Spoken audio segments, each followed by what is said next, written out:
Well, Pac-12 after dark to close your Saturday night. Boise State knocked off the Cougars last year. Tonight they come into Pullman to get 20th ranked Washington State. Thrilled to be with you on this beautiful Saturday evening. Kevin Brown in for Mark Jones with Rod Gilmore. Quinn Kesenick will join us momentarily. Terrific quarterback on one side tonight. We'll start right there. Luke Falk, a man for Washington State that you might not know, but that you will soon. They should know. I mean, he's one of the top quarterbacks in the game, but he gets constantly overlooked. But you should know him because by the end of this season, he may have a couple of Pac-12 records for touchdowns and for yardage. He already has a couple at Washington State. He's got 92 touchdowns at a school that's produced some great quarterbacks. And by the end of tonight, he will probably have the total passing yardage record at Washington State as well. He's a great player. We know he'll be the quarterback for the Cougars tonight, barring an injury or something like that. What we don't know is who will line up at any given snap for Boise State, and that's odd because Brett Rypien's a two-time Mountain West first-team quarterback, but a grad transfer, Montel Cozart, nearly evenly snapped him last week. Well, this was supposed to be Rypien's homecoming. You know, he's from nearby. He's got family and friends here. And a funny thing happened on the way. In the opening game last week, star quarterback, he split time with the backup. I mean, almost an even split. Look at there. Cozart had 41 snaps, 43 for Rypien. And in the fourth quarter, Rypien only had one snap of a close game. So your two-time first-team Mountain West quarterback is now fighting for the starting job here. Now, the coaches don't say that, but I don't know how else you can read that when you split evenly in game one of a close game. So he's not just coming home. He's trying to solidify himself as a starter. Either way, Rypien, Cozart, the whole gang, they're just happy to be outdoors tonight. Well, mentioned before the break, it was a tough week for both teams. Quinn Kesenick will tell us why. Q. Well, Kevin, a gentle breeze this afternoon has alleviated air quality concerns that have hung over this game all week long. Wildfires currently are live in 9 western states, and that's putting a lot of smoke into the atmosphere, both in Boise and Pullman. Officials saying unsafe to practice outside. So both teams, and this is equitable, were indoors Tuesday, Wednesday, Thursday. Things improved to a moderate level yesterday, and Washington State was able to do their walkthrough outside. Mike Leach, who usually walks 40 minutes to work, did not this week. He drove, citing those safety concerns. The good news, Kevin, tonight, breathe easy. Martin Stadium is a no smoking zone. Quinn, thank you, and you can throw out your air quality numbers. If Mike Leach doesn't walk to work, there's smoke in the air. That got 3.5, 4-mile walk for Mike Leach just about every day to and from work. He's done a marvelous job with his program, back-to-back winning seasons, 3 bowl games in 5 years, and he thinks this could be his best team. Yeah, and I think we knew things were okay here today when you took off outside this morning. You know, that told us it was fine. I'm the barometer, yeah. Eric Powell to kick it away. This place is ready to rock. Martin Stadium only seats 32,000, but they will fill it tonight. A whole lot of Boise fans have made the trip about 300 miles away. And here's the kick from Powell. This one is into the back of the end zone for a touchback. So for Boise State, the Broncos coming off a win over Troy, 24-13. They scored just 17 of those points on offense, and Brett Rypien led them to just 3. But his pedigree, a two-time Mountain West first-team quarterback. The second line there is the interesting one, though. Took the first snap of the fourth quarter, was not in for the rest of the period. Yeah, so they went into last week with a game plan that would have Cozart with a package of plays and running just those packages. But it ended up with Cozart playing in the second quarter and most of the fourth quarter and almost an even split. And so now folks are wondering, well, what's going on? Alexander Madison back on first down, a 4-receiver set for Rypien, and a swing to Madison out of the backfield. The sophomore out of San Bernardino is their starter in the backfield this year. So Rypien has had 2 great seasons as the starter, but Boise State fans, Bronco Nation, will tell you that he has struggled the last 3 or 4 games that he's played, including last week against Troy. Starts it here and completes his second pass, beg your pardon. That is Cedric Wilson, their top target, a couple of yards shy of a first down. And to your point, here's Brett Rypien, who grew up coming to Cougar games. He was recruited by Washington State. He chose Boise State. He's had those productive years, as you mentioned, but a couple of tough games at the end of last year. Mom and Dad are here tonight, Julie and Tim. Uncle Mark is up in a suite somewhere with the Cougars gear on. It's a big game for Brett. Yeah, remember, Mom went to school here, too. Power set for Boise on a 3rd down, a yard to gain. A fake it to Madison. Rypien on the run as a wide open target. He hits Alec Danens. Danens, one of their 5 tight ends, is inside the 25-yard line. Finally brought down with a free safety, Robert Taylor. Rypien perfect to start the game. That one good for 45. Well, he's right here. Watch him. It's just a drag across the field. Play action. He gets in behind the linebackers. Everybody thinking about running a 3rd and short. Tight end drag, find him wide open. This is a good start for Brett Rypien. I like the way they've called plays for him, comfortable plays to get him into a rhythm, get him going. On a 1st down, it is a redshirt senior Ryan Wolpen for a couple. You know, when you're in a tough situation and you have a poor game, as Rypien did last week, so important to get him comfortable early. And you can tell by the play calling, you know, the short passes to get him into a rhythm. He wasn't in rhythm last week. And I think Harsin made it a point to do things early to get him comfortable, get his confidence going, and let him know, hey, you know, you're still the starter. We're behind you. There's 3 receivers to the right on his 2nd down and 8. Alex Madison back in the backfield. Rypien runs away from inside pressure, 1st down and more, across the 5-yard line and taken down there. 1st and goal coming up. Now, this is something that Rypien has not historically done a lot of. A little bit of the influence from Montel Cozart, who is the backup and quite athletic, but he takes off here. Since this is the situation, now they've got a great 1st and goal here set up, and this offensive line will get a chance to show that they've improved from last week down here. Boise State team that scored nearly 34 points per game last year, just 17 on offense last week. Give it to Madison, untouched for 6. What a start for Brett Rypien and the Broncos.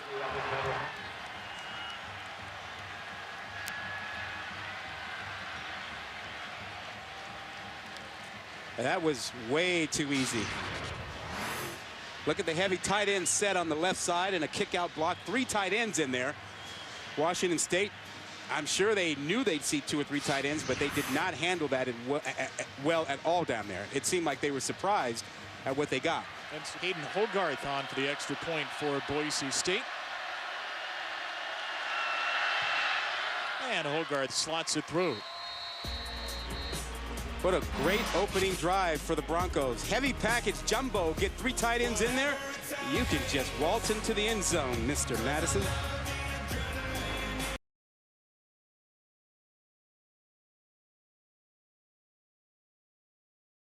Short kick here, fielded by Keith Harrington for Washington State. And Harrington is dropped right around the 30-yard line by the kicker. And we are happy to continue with you here in Pullman.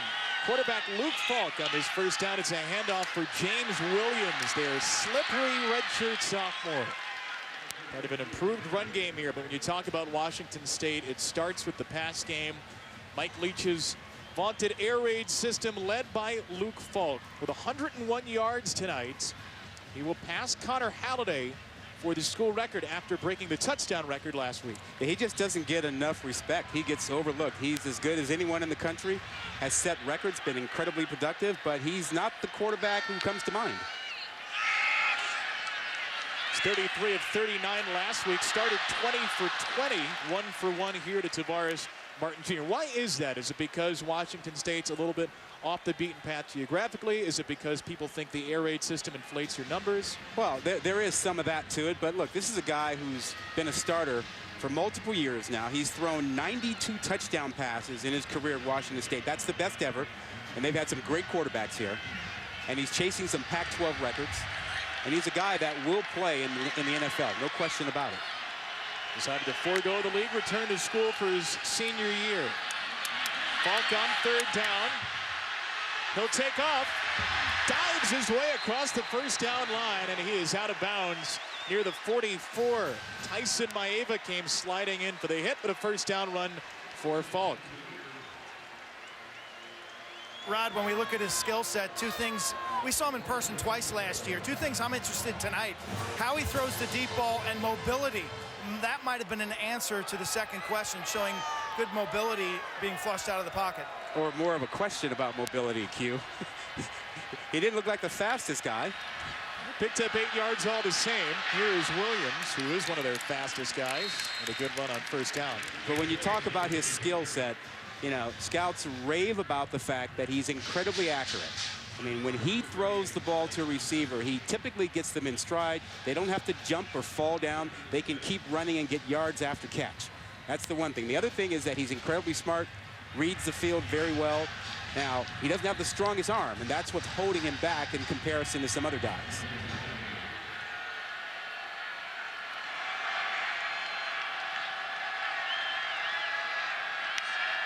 Falk at a second down will give it up again. Jamal Morrow on the ground this time. Worms through the Boise State defender across midfield, and good for a first down run. Now listen, I know you haven't seen Washington State an awful lot, but they don't run a lot. I mean, that's not what Leach does, but he's doing it tonight. He's got 3 backs he likes to use. Typically, we see Mike Leach go, you know, I'm going to throw it 90 times and run it 2 or 3. He's already beaten 2 or 3. And he's hit some good ones. Another short one. And the defender made miss by Renard Bell. A shifty redshirt freshman inside the red zone. Good for a first down. Well, take a look at what he did last week. Half of his passes were 10 yards or less. He didn't have to throw it down the field. He wasn't going to try and force it into 8 defenders. He took the short passes. He completed 20 to start the game, and they moved the football and they won the game easily. He will take what you give him if you really want to force the issue that way. For 11,000 yards in his career, 69% completion percentage. Falk to throw it again. Underneath to the 15-yard line. Jameer Calvin slipped away from his first defender. 2 broken tackles here. The Cougars are getting some yards after the catch. Exactly. And that's because he's giving them the football early and with a chance to do something with it, putting it in a position where they can run with it. And that's one of his hallmarks, is the accuracy so that you can do something with the football when you catch it. 7 yards there for Calvin, a true freshman of Pasadena who was a late flip from Nebraska.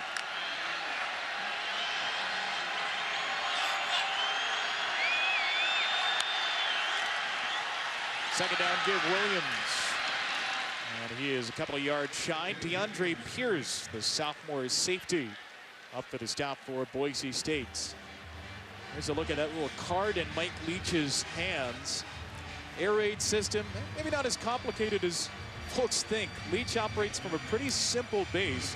He says sometimes he has to tell Falk to simplify because Luke loves to overthink the play here and there. Well, the play might be a pick play down here. They love it down here. 11th play of the drive on 3rd and 2. Falk into traffic and intercepted.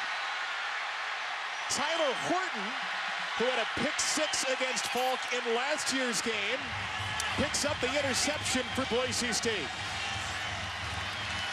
He threw this ball a little late and a little behind him. We were talking about his accuracy, and if he throws this ball to the middle of the field, leads his guy a little bit, it's a touchdown. But watch him. He throws it a little bit behind him, and that's a nice pick by Horton. Good stop for the Bronco Nation defense. Ferdinand's Ice Cream Shop on your screen. The famous Cougar Gold ice cream here at Washington State University. Hope that's open late. Boise State football after the interception by Tyler Horton. And the Broncos start with a run to Alex Madison. After an opening touchdown drive, Madison punched it in from 4 yards. Q. Kevin, Boise's given Washington State a steady dose of multiple tight end sets. 3 or more. They've got 7 on their roster. Washington State has none on theirs. Alex Grinch, defensive coordinator, is telling us how difficult it was to get his scout team to emulate this Bronco tight end offense. They've got a couple in the game right now, Quinn. After the gain of 5 for Madison, Rypien to throw it. Behind his man, but a good adjustment made by A.J. Richardson for a first down. Well, Q makes a good point because the extra tight ends give you an extra gap to run into and that the defense has to cover, so they're a little bit more predictable. And the other thing is that it's an issue for Washington State, Q, because they don't have tight ends on the roster. How do you practice? How do you deal with getting off blocks? Yeah, they got a 5'9" linebacker who flips and becomes a scout team tight end. You see in multiple shifts and motions by the offense and the defense. Washington State also shifts pre-snap. Alec Danens, Chase Blakely, the tight ends here. Up top passes reeled in by Cedric Wilson, his second of the game. Gang tackled at the 20-yard line. And Boise State, yet 7 tight ends that Quint mentioned on the roster. They will play 5, and they all have different roles. We've seen the big catcher, Alec Danens, who is usually more their blocking tight end. Matt Pistone works as an H-back. Jake Rowe is the big receiver. Brian Harsin finds different roles to use these tight ends.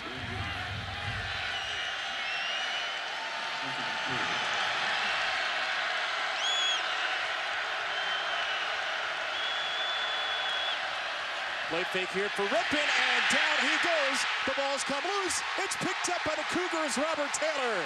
Touchdown, Washington State.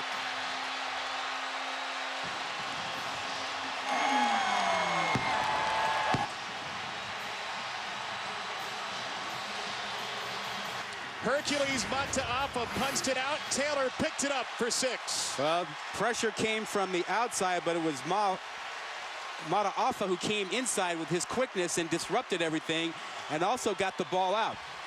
But he's the impact player that makes things happen for Washington State. It was the overload on the outside that got him one-on-one inside, and he made the play happen.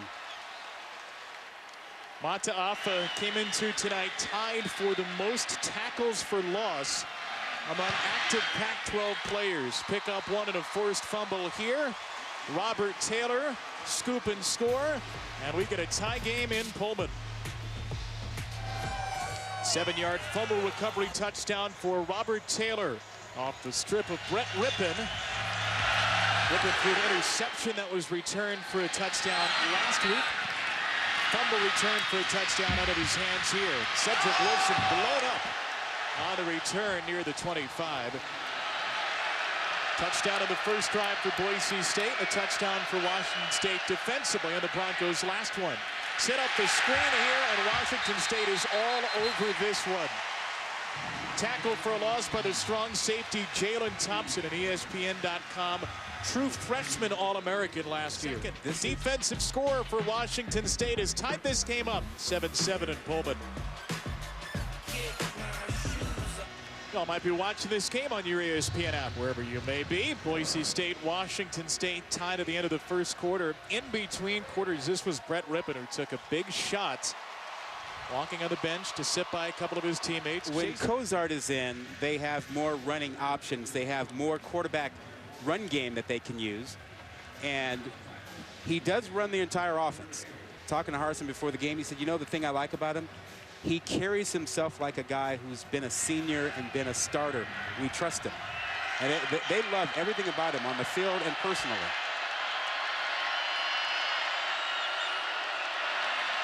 Cozart to throw it. Near side diving try for A.J. Richardson. And that is hauled in. Good for a first down, a gain of 11. Q. Rod, what do you think Brian Harsin's mindset is right now in terms of letting Cozart run? Keep in mind, their third-string quarterback, Chase Cord, is a true freshman with no experience. Well, I think he'll let him run because I think he wants him to be comfortable and do his game, and that's a big part of his game, is running the football from the quarterback spot. They had 8 times last week for 36 yards to Cozart. He will hand it off to Madison here. Some room initially for Alexander Madison, the sophomore. Peyton Pelluer, the middle linebacker, on the stop for Washington State. One of the best jobs by the offensive line today. Good blocking up front. If they can continue to do that, that'll help protect the quarterback. They struggled a little bit earlier. And this is a line, again, you know, 4 new guys. They didn't play well last week, and they took that as a personal challenge this week.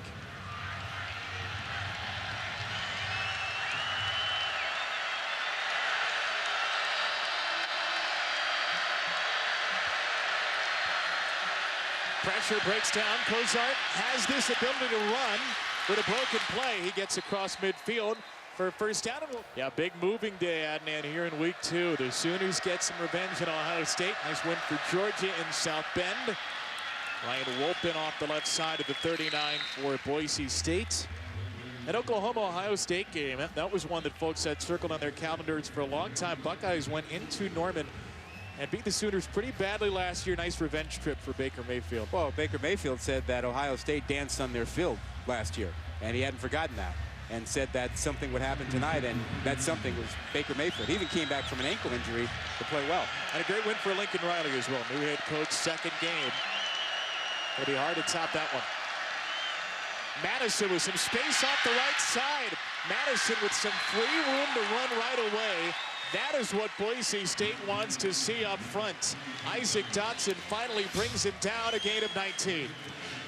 Hey, Kevin, the defensive line shifted right before this, and they moved right where Boise State wanted them. They shifted over. It was easy to wash them down inside and then come back with Madison outside. So that's the time that a shift to try to get in a better position backfired on Washington State.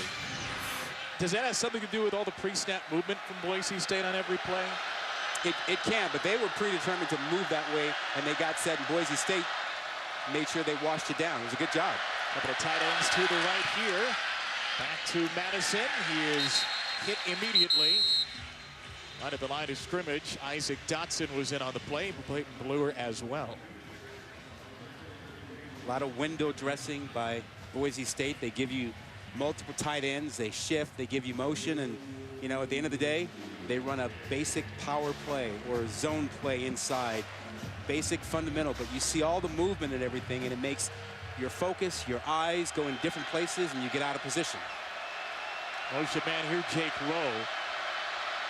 There's a shift to the left side of the line by the Cougars. Good protection here at first. Now the second wave comes, and Cozart cannot get away from it. Or Kenny was, it seemed, taken down to the backfield. Didn't hear a whistle, and Cozart actually scampered free for a positive gain. Until Cozart back in for 3rd and 7, 9th play of this Bronco drive. 5 receivers for Cozart, sets up a quick one, and nothing doing for Cedric Wilson. Robert Taylor, the senior, the UC Davis transfer, the touchdown earlier, smothers him. 4th down coming up, and it will be the first field goal try for either team. Aiden Hogarth, a transfer from Bethune-Cookman. So a young man who was kicking 3 years ago at Bethune-Cookman and just sort of disappeared. Held some camps before the start of the season. NC State liked him. Their special teams coach left, though, and Boise State was the one to offer him a chance to come on and win the job. This one from 34 yards away. And Hogarth delivers. Right down the middle of those dually stanchion goalposts. Boise State back in the lead here on the Palouse. Look at the production of chickpeas. The Hendricks family have been involved with the Palouse for 5 generations. We had some famed Palouse lentils and chickpeas for lunch yesterday. I know you were looking forward to that on this Well, trip. you got to do it because they're everywhere up here, right? Gotta have the lentils. Yeah. 10-7 lead for Boise State. Joel Velasquez to kick it away after the field goal from Aiden Hogarth. There's Keith Harrington on the near side of your screen. Renard Bell back to receive as well. Bell in the back of the end zone is the touchback. The strong-legged Velasquez. That one was to Kyle Sweet for 3. A give to Williams here as we go under 2 in this first half. Well, Q, they took one shot down the field with their 4 vertical. They sent 4 receivers deep, and that didn't pan out. Everything else has been, as you said, a check down, a short pass, less than 10 yards, less than 5 yards, and they have no points to show for it. Only 57 yards through the air for Falk. More than 4,400 each of the last 2 years. He'll take a shot on this play. Single coverage again and nearly intercepted. A diving try for Pierce, who came over to help Harrison Ducros. Yeah, that's forcing it because Pierce was playing center field, read it from the start, and he was the most likely guy to catch it. But again, you know, they're out of sync, and we actually have, you know, seen, you know, Leach and Falk kind of chatting about things, and I don't think Leach is particularly happy with the way things have gone. Do you see this more as something Boise's doing to mess with them, or Falk is missing a couple of throws? Well, they're dropping 8 an awful lot, you know, so they're forcing him to take the check down. and they haven't been able to get any yards after catch. Cougars have had a rough go of it on 3rd down tonight. I'll try for one here with Falk. Stepping into the throw, takes another shot, wide open down the field and reeled in. Bernard Bell finally ripped out inside the 5. The ball comes out. It is picked up by Keikoa Nawahine of Boise State. The officials are going to rule Bell down. So 1st and goal for the Cougars on a big hit to Bell, who's stuck behind the defense. 60 yards on the play. Well, Falk finds him late. Question is, was his knee down before that ball came out? From the 1-yard line, Falk gives it to Williams. He's going nowhere. Backwards, in fact. Sam Whitney from the stud outside in position. And a timeout taken by the Cougars. Their last of the half. You see, Whitney's on the edge, comes right off, and no one's blocking him. He's there, and he makes a good hard tackle on a guy who runs really hard, James Williams. But that's a key stop as you get time running closer to ending here. Boy, we're down to 49 seconds. Whitney led the Broncos last week, 7 tackles, plus a strip sack and a forced fumble to seal the game in the final couple of minutes. Just 5 games last year due to injury. It's an inexperienced Boise State defense. They had a bunch of players that did not play due to injury last year, some that were just not ready. They put on quite a showing, though, did not allow an offensive touchdown to Troy last week, and are trying to do the same in the first half tonight. Well, how about the show they've done tonight so far? I mean, they haven't given up an offensive touchdown yet. They've played tough, they've tackled well, and they've got a chance to hold Washington State to a field goal here if they can stop them on this 3rd down. Pick plays are big down here. Falk from the 3. Incomplete off the hands of Williams. Didn't look like he was getting in anyway. Good coverage from Nawahine. And a 4th and goal coming up. Falk doesn't want to leave the field. Well, he doesn't, but do you take the points? I think you have to get some points here. Remember, Boise State started with a football. He is so frustrated. He is reluctantly kicking that field goal. He wanted no part of that. He just kind of waved it off. Go ahead, go kick. If I have to. Yeah. It'll be Eric Powell. It's the right decision. Yeah. You got to tie the game here. And they'll get the ball to start the second half, the Cougars, so if they can hold Boise State down. Powell hits this, you're tied after a half. And Powell does hit this, 20 yards out, and we're scored away at 10.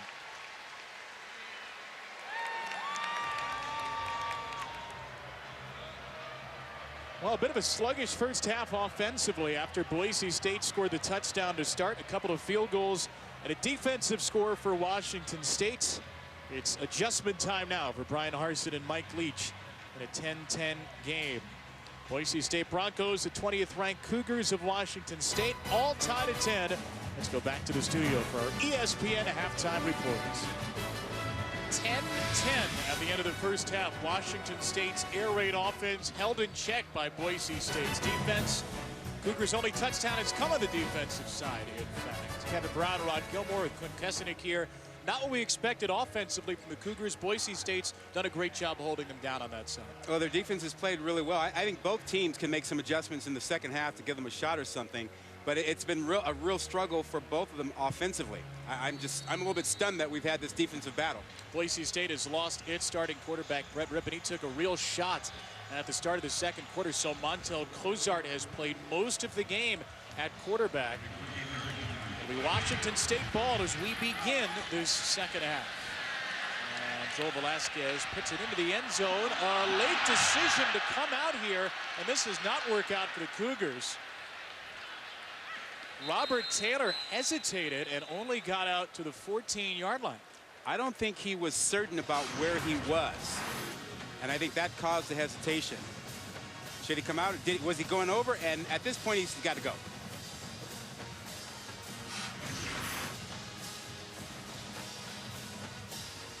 Quinn Kesenick talked to Mike Leach before we went into the locker room. Coach, what's the biggest challenge that Boise's defense is throwing at you? Playing on offense, actually playing. You love that. All right. Hey, there you go. Right to the point. Yeah. Nothing if not succinct. Mike Leach. Luke Falk back out offensively for Washington State, which has, again, just 3 points from its offense. Start with a handoff to James Williams. Quentin, you got more from your conversations with Coach? We had a great conversation on Friday about mermaids, about dragons, following up on his aliens and life on other planets and Bigfoot. But on game day, he's a difficult coach to pull data out of. He had some very good points about the possibility of dragons and mythology as well. Falk takes the check down here, a little bit shy of the first down for James Williams. Time for our Northwestern Mutual Planning for Success. You mentioned these teams needed some adjustments, Rod. This is what you think. Yeah, Boise State's got to get the ball to Madison. Only 6 carries in the first half. Wilson hasn't caught anything. They got to get to him. But for Washington State, get back to your air raid offense. I mean, 9 of the 12 completions by Falk, less than 10 yards. So get your 4 verticals, use your shovel pass, run your mesh, pick guys in the middle of the field, get back to getting it where it used to be. Throw it on 3rd and a yard.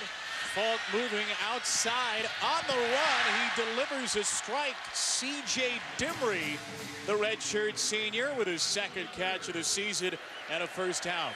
Well, let's give Andy Avalos, the D coordinator at Boise State, some credit because he's worked this to a perfection. Put Falk on the move. That's not what he is. He is a pocket passer. You make him run around. He's taken off a couple times. And your defense is being effective, and they're keeping guys in front. Nothing over their heads. No deep balls. Falk incomplete. Trying to set something up on the outside there to Martin. I mean, when you judge Falk, you judge him as an NFL prospect.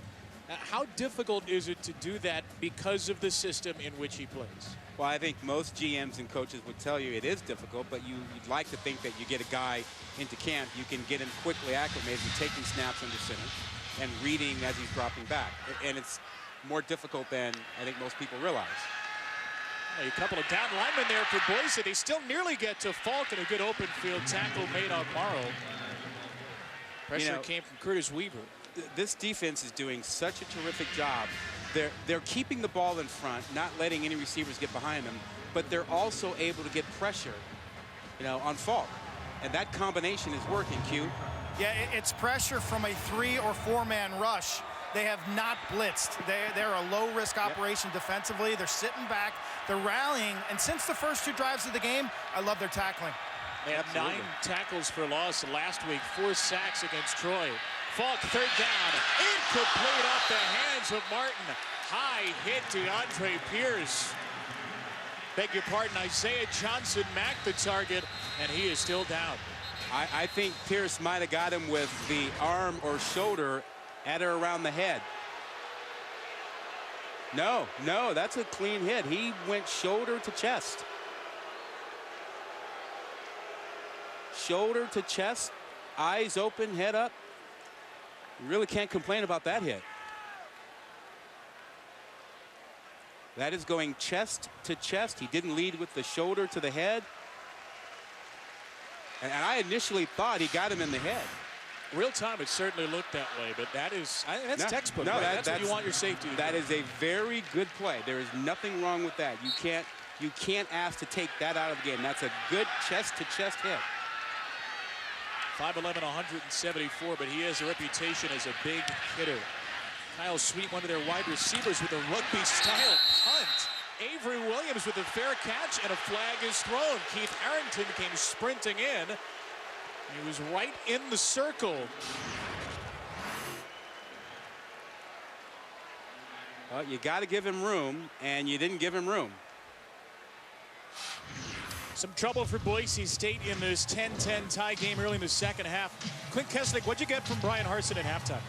He told me flat out that Brett Rypien is no longer available.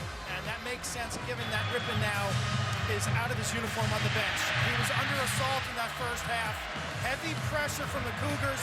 That shot right there, double whammy, the hit and then landing. Rypien is done. Frankie Louvu got the ultimate hit, knocked Rypien out of the game. It is all Montel Cozart. It is a shot up top on 1st down. How about this grab? Cedric Wilson over the top of Darian Moulton. Rod, you said they needed to get Wilson more involved. How about 47 yards of the first play? No touches in the first half, and one of the halftime adjustments is you got to find a way to get your best players the football. And a beautiful throw by Cozart. Just in the pocket, put it up there, give him a chance to go get it, and Wilson goes and gets it. And you know what? The other quarterback, Mr. Rypien, supporting his buddy. Design run here for Cozart, and he has a first down right near the 20.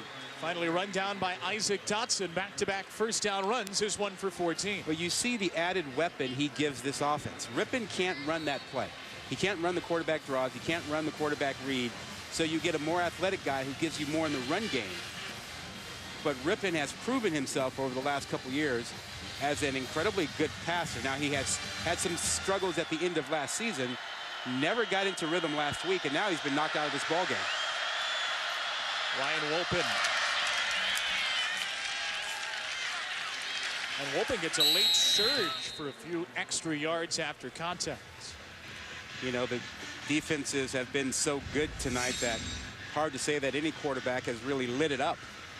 And the completion percentage is good for Boise State. Well, yeah, everybody's kind of done a little check down here. Yeah. Cozart 7 of 9, 75 yards. You see Falk, and a lot of those throws by Falk haven't gone 10 yards. 27 passes, only 144. That is unusual for Washington State. Robert Mahone in the backfield. Cozart is hit there. Pressure from Mataafa. Yeah, look who showed up. Marcellus Pippins as well. He's got such a quick first step. Mataafa is by the center before he realizes what's happening. Look at that, he's in the backfield. Quick step. Plays with leverage. But back to your point about quarterback play, I think it's a different position. You look to that spot for leadership, you know, captains of your team and the like, and if a guy isn't the guy and he's sharing the spot, it's hard to be a leader. At a 14-yard line. Cozart will take off. Inside the 5. Cozart pulls his way in. Touchdown, Boise State.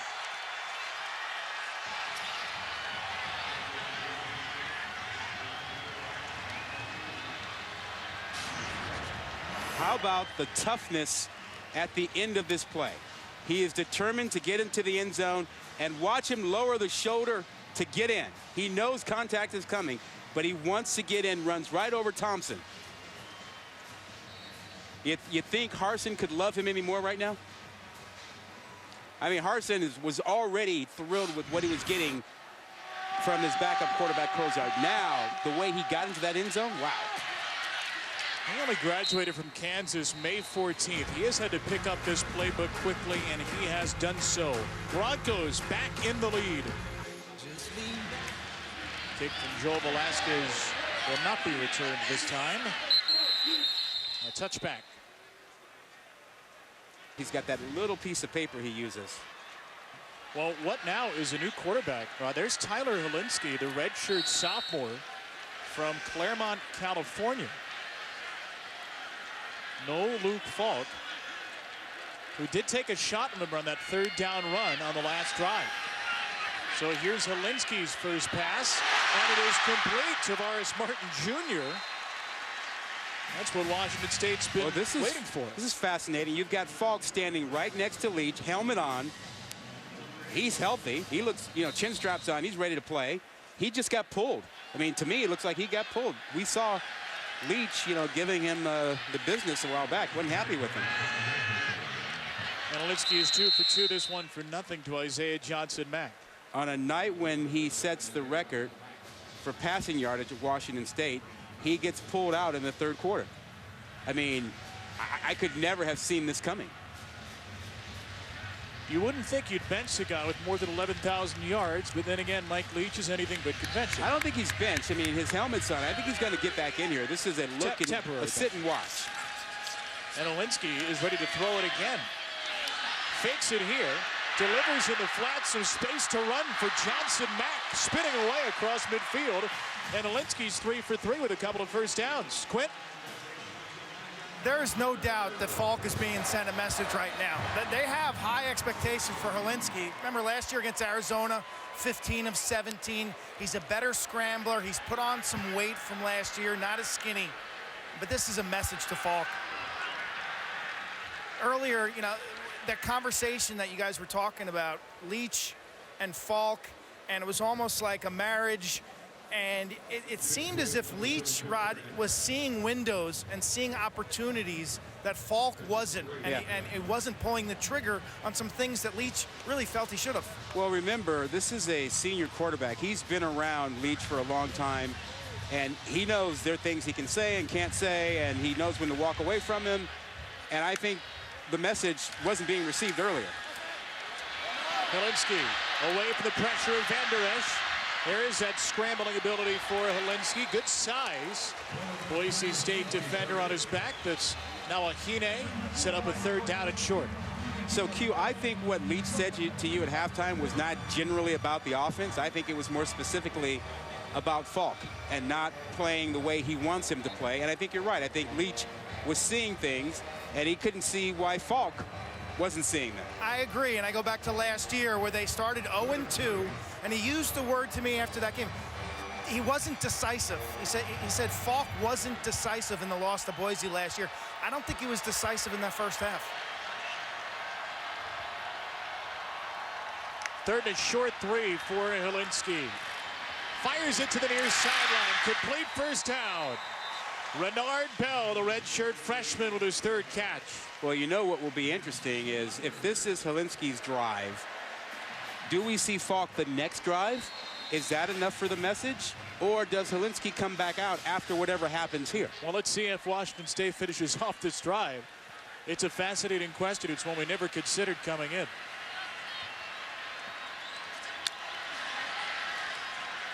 Helinski, pocket collapses. Helinski trying to get away, chucks it up, and the ruling from Terry Lydon is he was down in the grasp of Leighton Van Der Esch. That's an inexperienced quarterback. You can't take a sack back there and retreat like that. You've got to get rid of the football. They've lost, what, about 15, 20 yards on that? At least? 20 yards. I mean, that takes them out of being in scoring position. That's a mistake you can't make. You don't see that number in the bottom right of your screen very often. Next to second end, 30 yards to gain.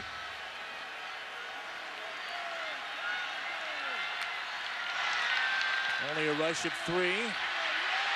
Still nowhere to go for Helinski. Shovel pass, batted in the air and intercepted.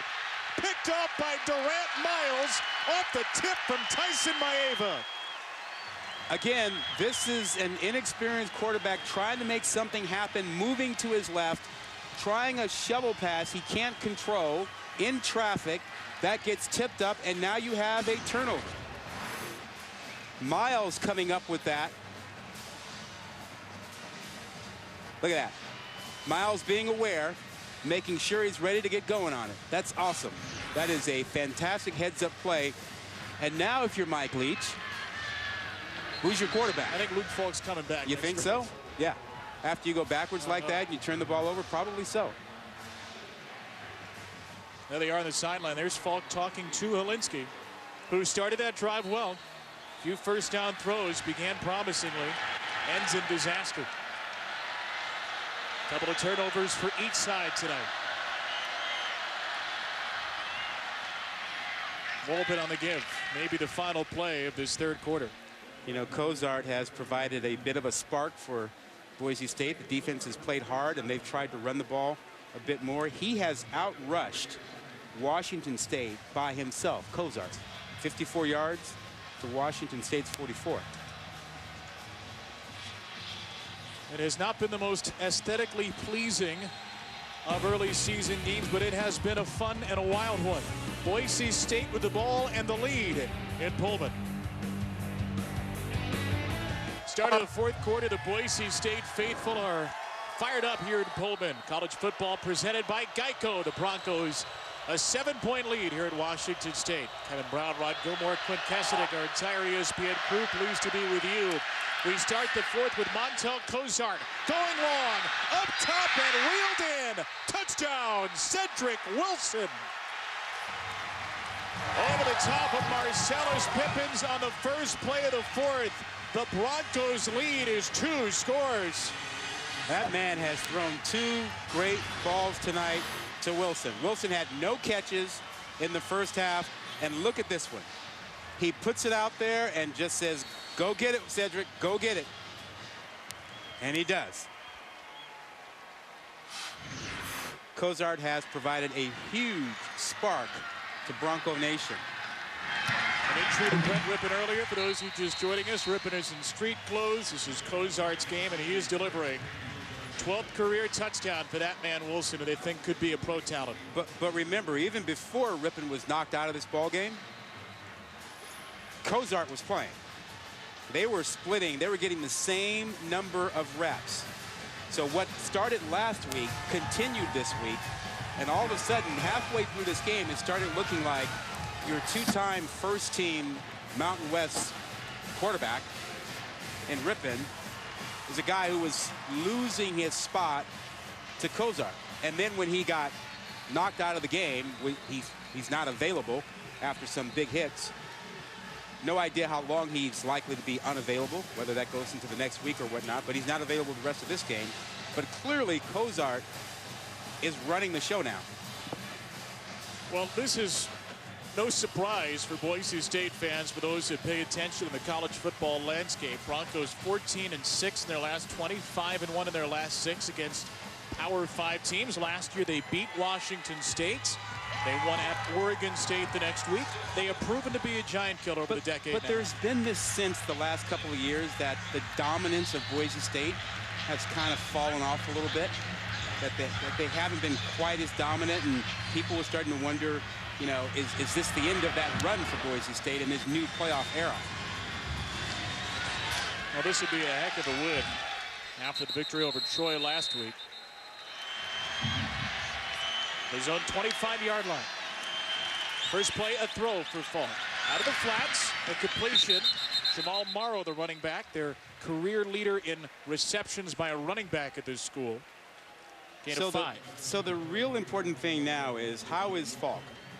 Does he become more aggressive? Does he become more decisive?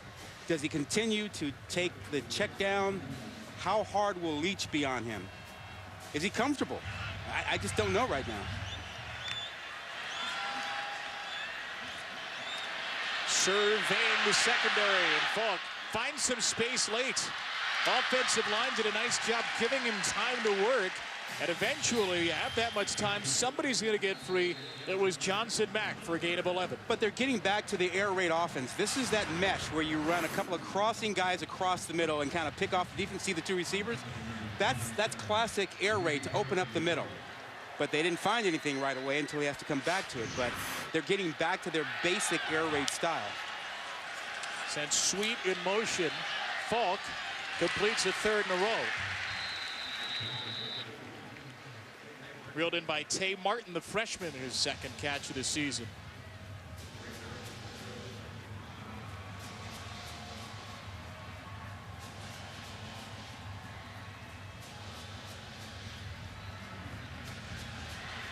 Set up the screen here. Williams is going the wrong way. No gain on the play, and it's Maevo's at a big drive. Now this defense is smelling blood. They are feeling confident. They feel like they've got this offense wired. They are flying around. They feel like they're controlling this game right now. I tell you what, this Boise State team, their only linebacker that had started a game coming into the year was Blake Whitlock. He's out for the year with shoulder surgery. You'd never know it. Their linebackers have really played well, wrapped up in this game. Crossed the line there, but Falk didn't snap it. 3rd and 18, edge pressure. Falk is hit. Ball is out. There go the Broncos. Loose ball picked up by Boise State's Curtis Weaver. Ring up 6. And Luke Falk is down to add injury to insult. Jabril Frazier knocked it out. Weaver took it the distance. Well, we talked about the defense and this confidence as you take a look at Falk, and you could just sense and feel that they were getting stronger and felt like they were dominating this thing. Look at the way they come after Falk here. And Frazier comes around. They've got 2 guys on him, an ill-advised attempt to get rid of the ball, and then all of a sudden, you've got Weaver, the freshman, redshirt freshman out of Long Beach, coming on down for the score. Oh, Falk's had, I think it was 55, David Moa. Looked like his leg got Falk's head sandwiched in between the leg and the ground. Well, you saw his head bounce off the turf.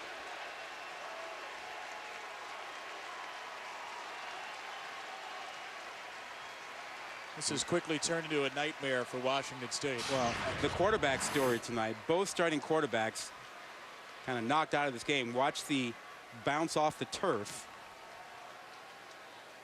And it was a shoulder of Moa that got him after that bounce off the turf. But it was the bounce of the helmet off the turf that gave you pause and looked really, really scary. 31-10.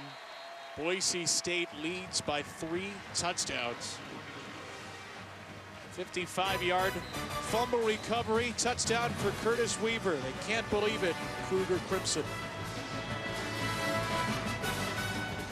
Tonight we are in Martin Stadium in Pullman, and Boise State has made it home. 21 unanswered for the Broncos out of the Mountain West, looking to beat Washington State for the 2nd consecutive year.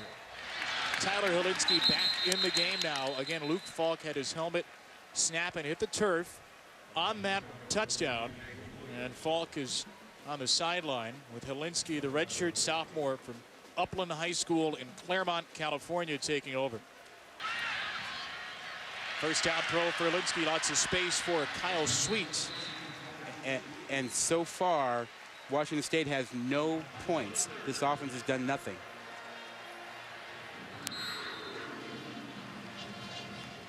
Rod, and this crowd has no juice either. That Weaver pick and score has just sucked the life out of the crowd here. It's kind of golf claps on that last completion. Yeah. All day for Helinski, and all he could do is check it down. And that's been the story of the night for Washington State. No gain on the throw to Williams. You know, Q, a lot of these Washington State fans were looking at the schedule, and they already circled September 29th. Or somewhere in that range. They were looking at USC and thinking that they would have an undefeated Washington State team facing an undefeated USC team, and they might have game day here. I think that's what these fans were thinking about, and now it's like, what has happened? Oregon State comes in next week, Nevada after that. You were right, by the way. It's September 29th. You were right on the money. There's a first down for Bell. Well, I would say, though, that this was a game that they had circled, because remember, we covered it last year. On the blue, they lose 31-28. Mike Leach told us the other day, we should have won that game. The running back, Jamal Morrow, said he was cringing this week to watch the tape. So they were eager to face the Broncos here in Pullman. Quick throw of Helinski, and that is incomplete, out of the hands of Johnson Mack. I don't think I've seen a Washington State offense this out of sync since Leach's first year here at Washington State, when he was putting the system in, and they struggled that first season. Since then, they've always been able to move the ball and get some points on the board. Not tonight. Not a single touchdown by the Cougars offense. Only one came from Robert Taylor on a fumble recovery after a sack of Brett Rypien. Helinski down the field. And there's a first down throw across the 30-yard line. Went back to Isaiah Johnson-Mack, the sophomore from Belle Glade, Florida. I wonder if Leach's mind is starting to wander to, Game of Thrones. he was fired up. He was on it yesterday. Yeah, he was fired up to talk Game of Thrones. He loves Tyrion. Says without that character, he's not sure he'd be watching it. Can we say who Mike Leach thinks will be in the Iron Throne? Would that be a spoiler for folks that are not caught up? It's just speculation. It's not a spoiler alert. All right, he's on Team Jon Snow then.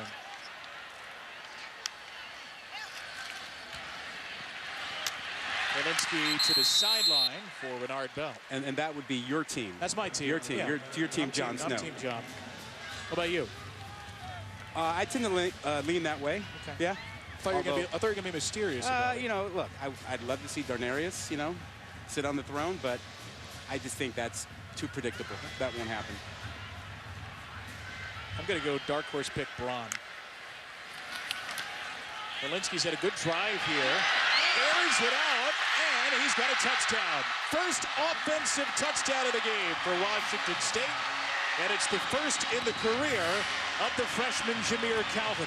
Big-time recruit. He had committed to Nebraska. They flipped him on signing day, and they are incredibly happy to have him. He's incredibly quick and fast, and they're trying to find a way to work him in. And I think after tonight's lackluster performance, he'll get more opportunities to make plays for this offense. 5'10", 152 from Pasadena. And outside of those 2 plays for Helinski, outside of the sack and the loss of 20 and the interception, which were big plays, he has been terrific tonight in a couple of drives. He'll have to be terrific. His Cougars down 14. Tyler Helinski and Washington State back within 2 scores. Redshirt sophomore off the bench in relief of an injured Luke Falk leads the Cougars down the field. Touchdown throw of 17 yards to Jameer Calvin. And there is Falk, who was in the injury tent, back out. He was throwing a moment ago. You got to be kidding me. I'd say especially after the last drive by Helinski, except whether or not the drive was good, it doesn't look like a guy who needs to think about coming back into the game. You want to err on the side of player safety for sure. Avery Williams down at the 15. Target for it. Broncos will run it now. Ryan Wolpen into the line, and again, this can just chew up some clock, if nothing else. 6.5 and counting. Yeah, even if they don't pick up a first down now, if they keep running the ball, they'll put more pressure on Washington State. Everyone on the Washington State side, they're looking at the clock, and every second that ticks off scares them. You can get it down to around 5 minutes here if Washington State doesn't use a timeout. Quint? Yeah, Boise's offensive staff signaling out to Montel Cozart, hey, slow down, slow down, slow down. Stay in that huddle, an extra pulse. Let's milk the play clock. Well, snapping it with 7 on the play clock. A few extra seconds. Cozart, shovel pass. Oh, a dangerous move. It is picked off by Pelluer. Absolute disaster for Cozart.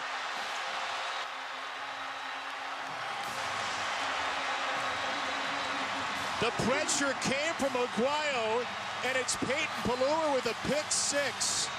The last thing in the world that you wanted if you're Boise State.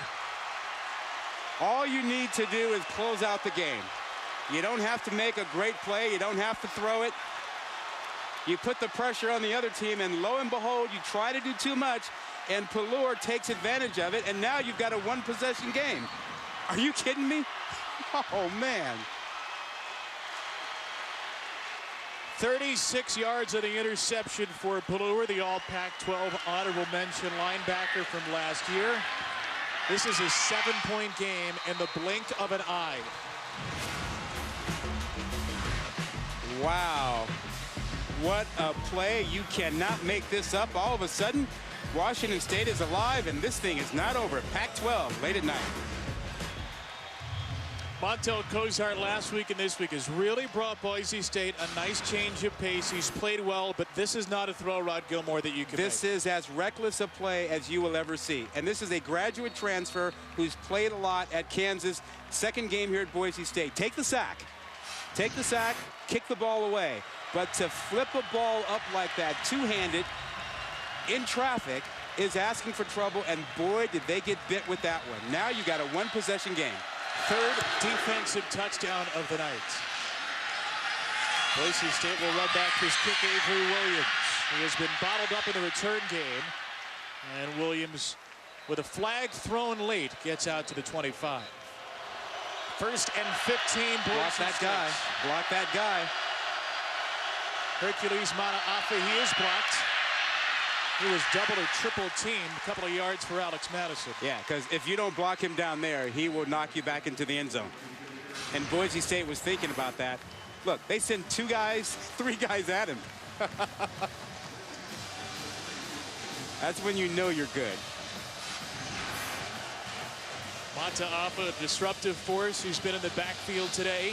Forced a fumble that led to a touchdown in the first quarter on Brett Rypien. One of 3 defensive scores between the teams tonight. Montel Cozart on the second down. He'll run it. Cozart is a few yards shy of a first down. Peyton Pelluer, who had the pick 6 last possession, makes the stop. Big third down for the Broncos. What do you feel comfortable with? Who do you trust? You trust Cozart? You want him to have a quarterback option and throw it or run it? Give it to Madison? Keep the pressure on Boise State? Or are you a little bit nervous? Would you try a shovel pass after you just had a shovel pass that went pick six? No Madison in the backfield. Now nobody in the backfield. Ryan Wolpen wide to the left. Could it be a run for Cozart? Not designed that way, but he'll take off. And he is with a second effort near the sticks. But he will be spotted a yard shy. Well, he lost the football out of bounds, too, and that ball did not cross the sticks. Isaac Dotson, Robert Taylor combined for the hit. It is fourth down coming up.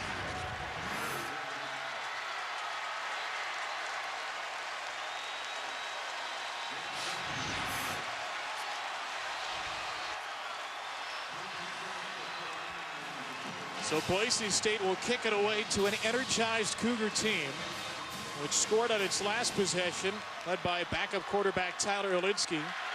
Into the pick six from Peyton Pallure. Quinn Skillen is on to kick it for the first time.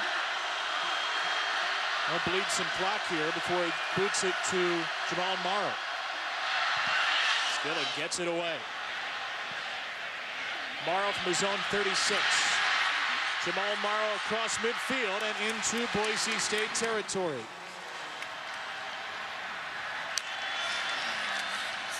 A rush of 4 for the Broncos. Pressure gets to Olinsky. Down he goes. David Moa, the all-conference defensive tackle with his first sack. Got a cool nickname, the Moa Constrictor. He gets a sack here that comes right into him. He'll get credit for that one, even though he got blocked right into it. And Cody O'Connell, the big man at 6'9", actually pushed Moa into it. 3:16 to go for the Cougars. Facing a daunting task against this terrific Boise State defense. Only 10 points have come from Washington State's offense tonight. Broncos drop 8 again. Now here's a late rush. Olinsky's pass up in the air and incomplete. Desmond Williams knocked it up. Morrow the intended target, and then Tay Martin came diving back to try and get it.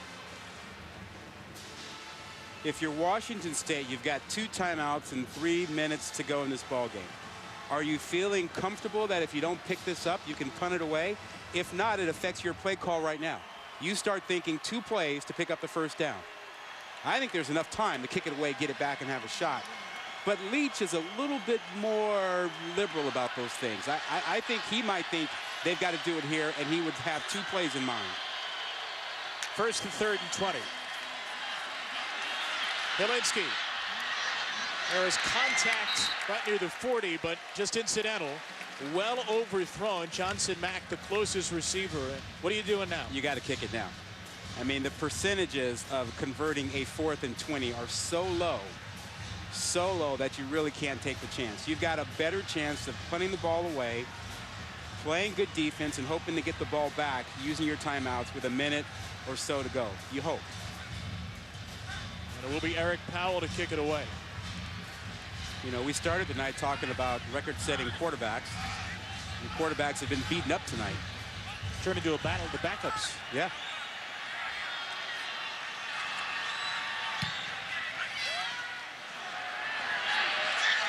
That hit the back of a Boise State player. That hit Harrison Ducros in the back. Washington State football. Absolute madness. What is it about Pac-12 games at night after dark? You kidding me? Dylan Sherman, one of their great special teams players, on the recovery. And you can't fault him. He's blocking, doing the best thing he can, and that ball just hits him in the back of the head. I tell you what, poor Harrison Ducros had a likely pick 6 bounce right off his hands last week against Troy, nearly turned into a touchdown. The bounces have not gone his way in the first 2 games for Boise.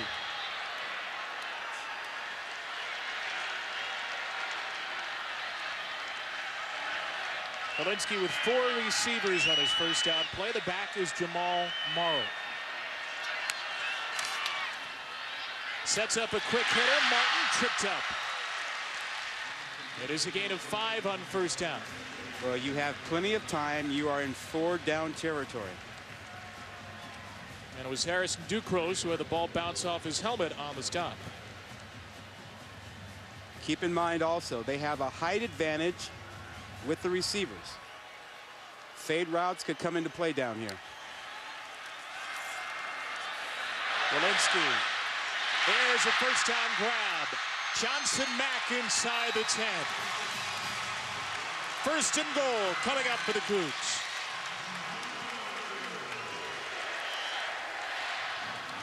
The redshirt sophomore is showing some patience on this drive. Aware of the clock, aware of his situation, aware of his surroundings, not forcing anything. Now here's the tough part. A man who comes from a family of quarterbacks. His brother Kelly was a quarterback at Weber State. It's Tyler's ball game now for Washington State.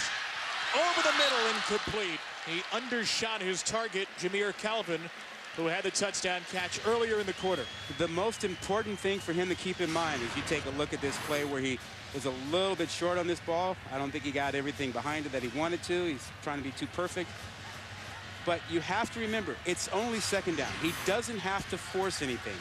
Live to play another down if you don't get what you like.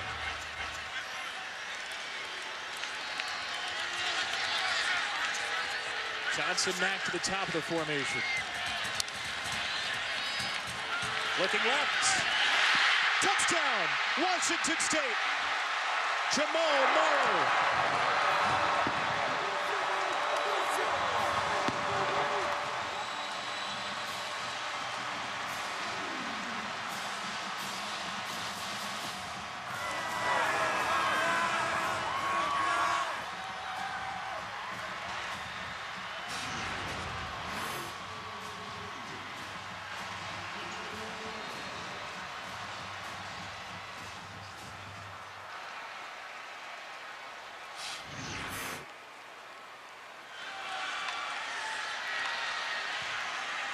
Eric Powell to tie it. 31-31. Boise State scored 21 in a row to take a big lead. Washington State has scored 21 straight to tie it. Jamal Morrow, the all-time leader in catches for a running back at this school. Not many bigger than that. A grab of 6 to tie the game with the extra point. And if you miss the early part of this game, Brett Rypien, two-time first-team all-conference quarterback, Mountain West Conference, started, shared time in the first half, got knocked out of the game at halftime, hasn't suited up or played in the second half at all. And Cozart has been the man. Boise State will begin at its own 25 after the touchback. For Montel Cozart, there's been a lot of good tonight. There's been some bad, and there's been a couple of ugly plays. Boise State again led this game 31-10 here in the fourth quarter. There's Brett Rypien, the two-time first-team Mountain West quarterback, out for the game with an injury. And this game is going to overtime. One knee by Cozart will send us there. So Washington State storms back with the final 21 points of regulation and ties the game. For the backup quarterback Tyler Helinski, and a defensive touchdown from Peyton Pelluer. Mike Leach brings the crimson and gray together. Those Cougars will regroup, and we will return in overtime. Pac-12 after dark, not done yet.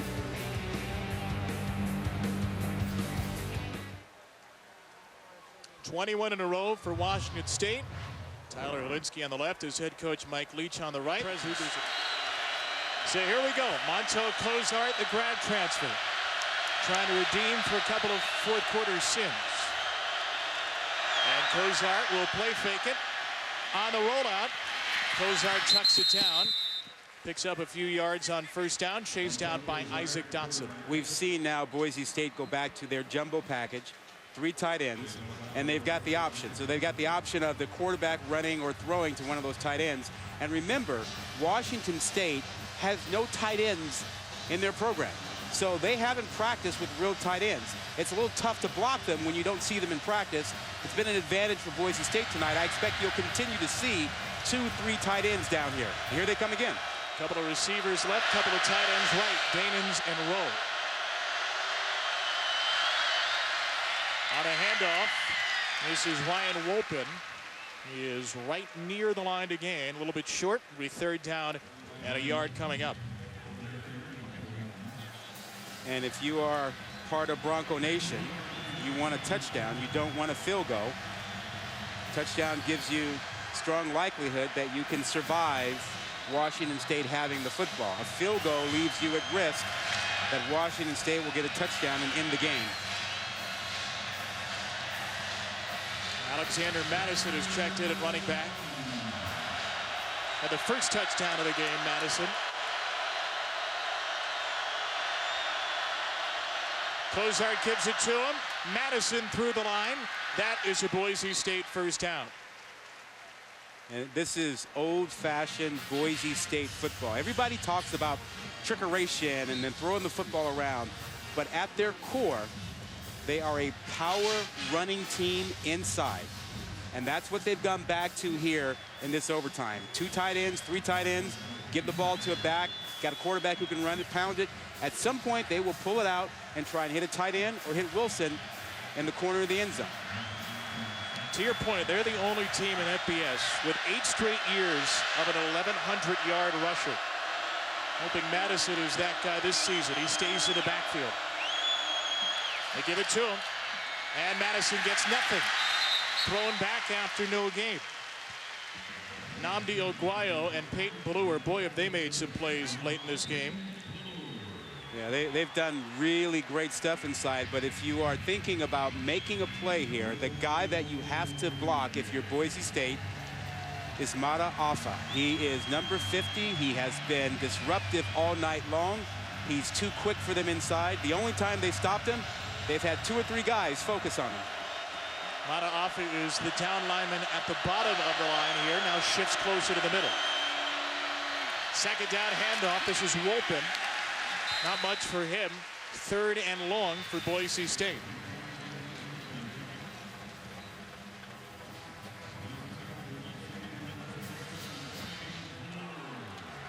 Brett Rypien left this game in the first quarter after taking a couple of big hits. It has been all Montel Cozart, the grad transfer from Kansas, who played the entire 4th quarter, save 1 snap last week. I think the place is in the slot. Right there. That's Wilson. Cozart pressured from behind. He gets rid of it. It is an incomplete pass. Who else but Hercules Mata Afa with the pressure from behind? He is a one-man wrecking crew. 50, inside move, and then a little help on the outside. Derek Moore came around as well. Sets up the field goal try for Hayden Hogarth, who's hit from 34. This one from 29. And Boise State strikes first, though it's only 3 in overtime. And that leaves you at risk if you're Boise State. Both starting quarterbacks have been knocked out of the game. Luke Falk, who set the Washington State record for passing yards, on the sideline right there. Brett Rypien of Boise State, 3 defensive touchdowns, 7 turnovers. Just take the helmet away from number 4. And good on Mike Leach. Let's give him some credit for not letting him back in the ballgame. And Falk left the game because of an injury. His head snapped when he hit the ground on a lost fumble. Kalinsky inside the Sweet, and that's a positive pickup. Kyle Sweet, the junior, on first down with a gain of 7 yards. Tyler Kalinsky certainly did not come into tonight expecting to play on what was another record-breaking night for Luke Falk. He got a series in the 3rd quarter when Mike Leach wanted to make a point. Falk then came back in, left with the injury, and Kalinsky has led Washington State back. Touchdown could win it. Kalinsky flushed, looking long, and he throws it away.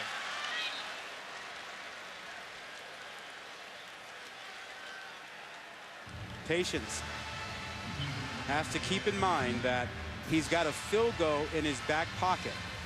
So he doesn't have to force anything or throw into traffic thinking about the touchdown. If it's there, take it. If not, extend the game to another overtime. Can he play this play and not get caught up in the pressure? Johnson Mack, the lone receiver to the right. Helinski goes that way. It's a first down for Johnson Mack. It will be 1st and goal from the 5 for Washington State.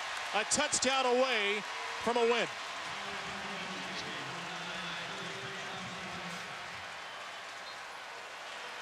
You would expect to see James Williams, number 32, in the backfield here for Washington State. Or Morrow. Morrow could be really good in the goal line situation. They're both in. Well, two backs, they have a strong tendency to run, and they will run shovel, but they run the ball an awful lot with two backs in here down around the 10-yard line. Morrow to the left of Helinski, Williams to the right. It is Williams. James Williams toward the goal line. He is spotted short. Keikoa, now Ahine on the hit. Washington State inches away, but stopped short. Smart play, get in behind your big left guard, Cody O'Connell, the continent. 6'8", 370. Watch him just create a huge hole over there. And Williams almost gets in. And now Ahine saved the touchdown with that tackle. Back is Jamal Morrow. The give to Morrow. He is not in. And the ball is out. If this is a fumble, Boise State wins. The officials have ruled him down, however. And it will be 3rd and goal. Sam Whitney, the stud end, in on the play. I don't think it's that complicated. I think you got big number 76 on the left side. He showed you a couple plays ago. He can dominate his side. Right there, number 76. That's where I'd run it. 3rd and goal. Touchdown wins it for Washington State.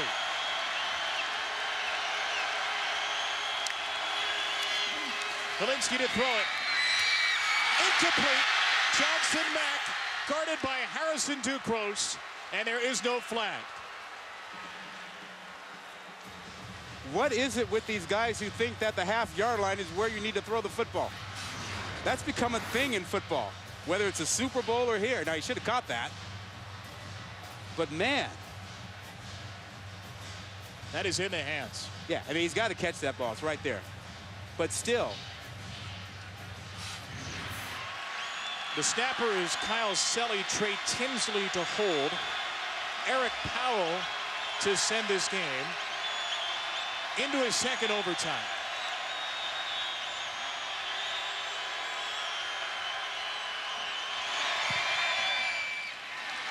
And that's where we'll go. 22 yards for Powell. 34-34. Overtime number 2 coming up. So Washington State starts with the football in the 2nd overtime. And Helinski looks to throw. Out of the flats, he hits Johnson Mack, who's been one of the Cougars' main men on offense tonight. A short pickup. Desmond Williams, the nickel, back on the stop. And Washington State has had to deal with getting guys in open space, only to see Boise State make good tackles in open space almost all night long. There was another one by Williams.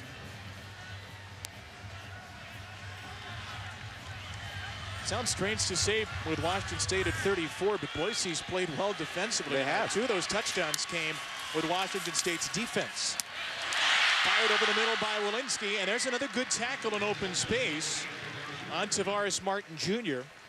We've not seen many missed tackles by Boise State tonight, and there's been an effort to get guys in space, but they've done a good job, and that was Van Der Esch that time making a tackle. And this is a young defense that's done a good job. Now you got a 3rd down situation, and they have typically tonight brought a little pressure inside on 3rd down.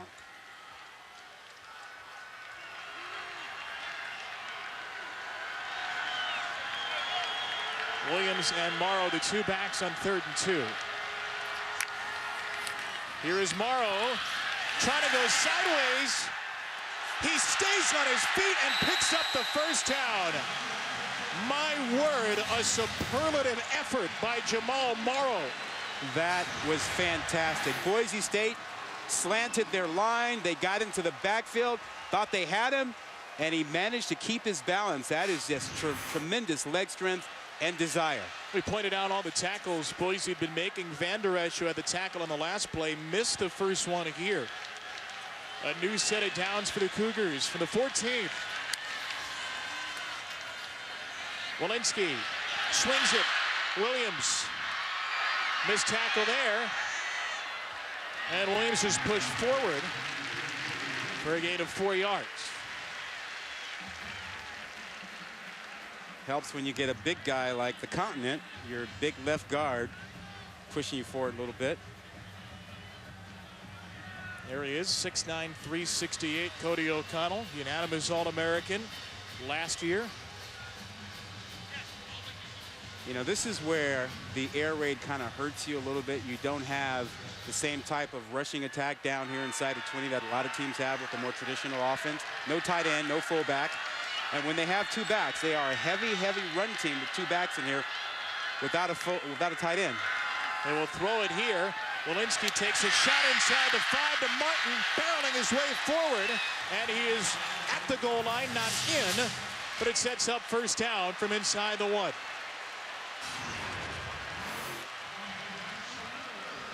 Watch Martin here. Watch the end of this. Watch him try to get in here. Lowers the head, powers his way in.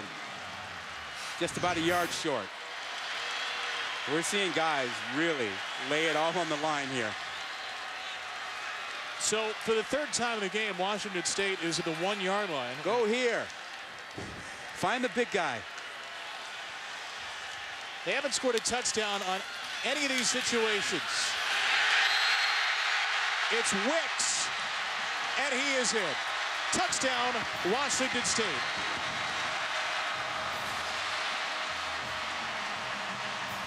We have not seen much of their power back Wicks tonight. He punches in his 19th career rushing touchdown. You got an All-American guard who's 6'9" and 370 pounds. Get behind him, let him do his thing. They cave in that side over there. You get 6.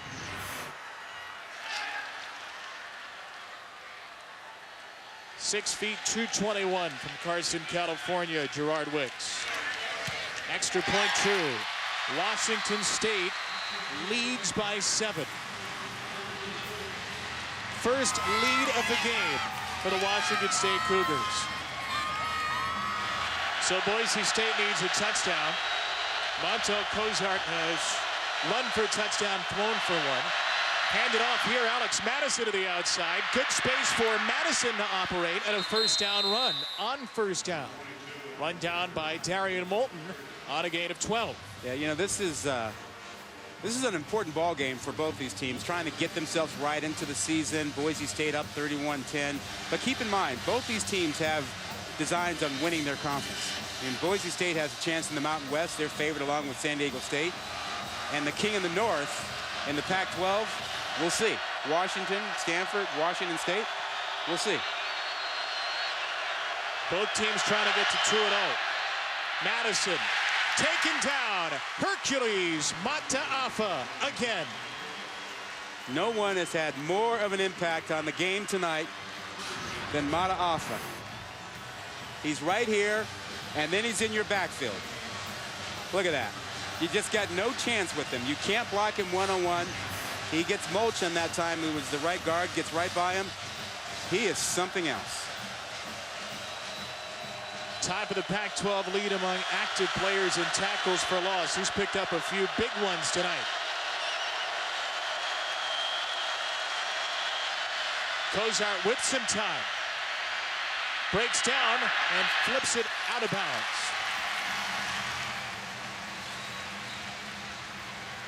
You are clearly now in 2-down territory with 3rd and 12. You don't have to get into the end zone. You're going to go for it on 4th down if you don't get there. I'd give Cozart an option. Give him a chance to get out. He seems to be more comfortable outside of the pocket. Get him outside. Even if he runs for 5 or 6, that's good for you. But give him a chance to see the field and to run or make a throw. Haven't called Cedric Wilson's name in a while, their top receiver. He is in single coverage at the bottom of the screen.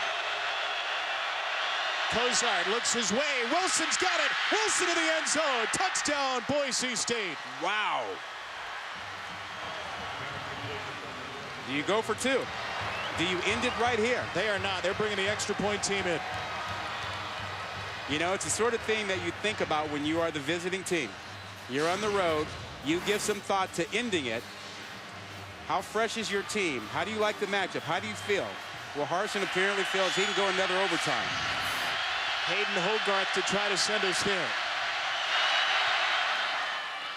Pac-12 after dark might be Pac-12 in the light soon. Hey, yeah, we might be here till tomorrow morning.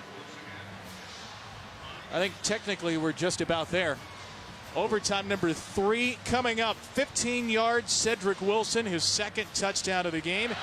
Overtime number 3. Montel Cozart back out for Boise, and he's going for his man again.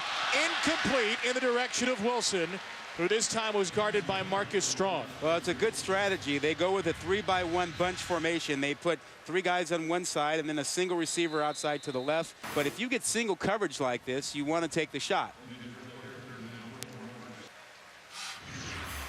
These two teams barely got to practice outside this week. Just walked through yesterday with the poor air quality here in Pullman. 2nd game of the year. Maybe you're not quite at your full conditioning levels yet.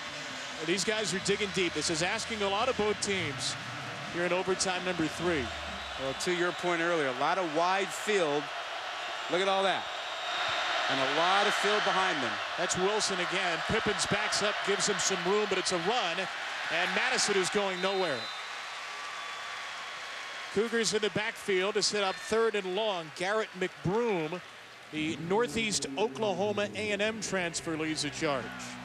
Well, if you're thinking about formations and what works here, again, you've got Wilson. You're still on the hash mark. You can still put the formation into the sideline and get him out there in a lot of space and think in terms of slanting him inside. Now here's Wilson to the near side now, close to the formation. Yeah, I'm not as much of a fan with 2 receivers over there. Moulton guarding Wilson. Cozart doesn't look his way at first. Now underneath to Wilson, and he is hit by Pelluer 5 yards shy of the first down. And Boise State will bring on the field goal unit. Oh, this is Wilson. Zone coverage, he understands it. He just drags across, trying to find a soft spot. Didn't work out. So I like the notion of being on that hash mark and getting him into the wide field and trying to bring him back inside. Now it's all about the field goal kick.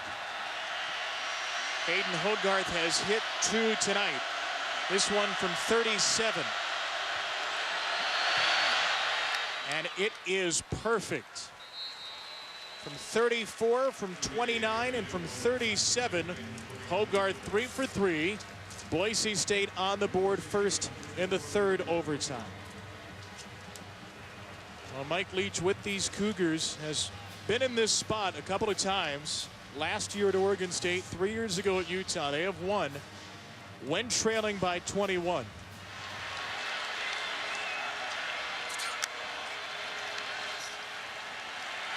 Helinski swings it. Renard Bell, the redshirt freshman. Desmond Williams with a tackle on the play, a short gain.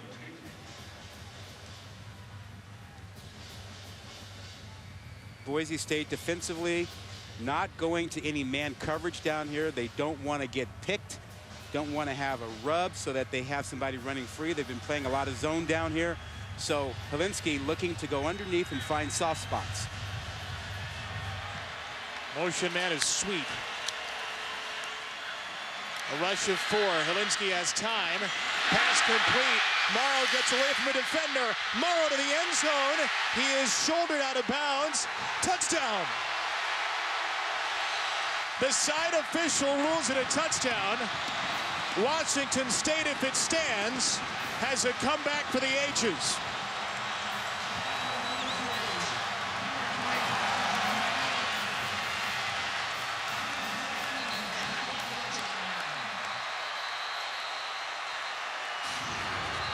And Boise State made great tackles all night, but missed one here. He's beyond the pylon. Looks like he broke the plane. That looks good. From this angle, he breaks the plane inside of it at 6. The review, the ruling on the field stands. Touchdown, Washington.